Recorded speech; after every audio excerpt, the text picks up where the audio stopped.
KCA was very good. They helped us in terms of the development of this protocol.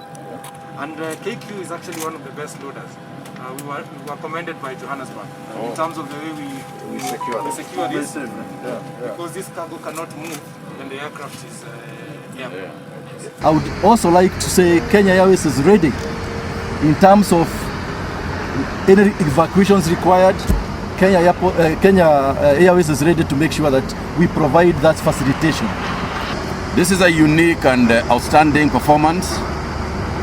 We were getting desperate for some of the items that are on this flight, and we are glad to see that the cooperation across all government agencies is what is going to help us in winning this war against this deadly epidemic.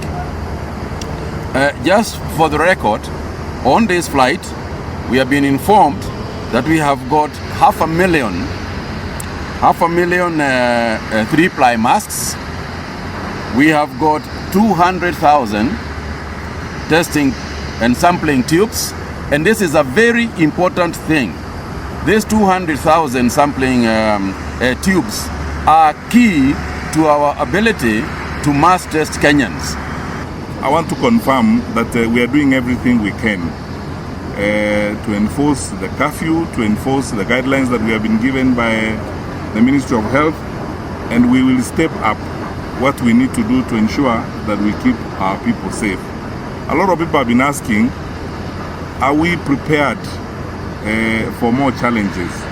The answer is yes. We are stepping up preparations in the event, and we keep praying to the Lord that we don't get there. But looking at what is happening around the world, we have reason to be concerned, we have reason to be prepared. Our plan with the county governments is working. County governments working with county commissioners have been asked to put aside isolation centers in the event that we need them.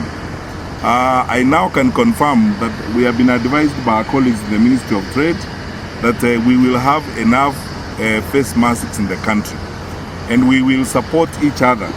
As we have indicated, even we from the security sector, when we have enough masks, we will share some of them to Kenyans who need them, including our border riders across the country.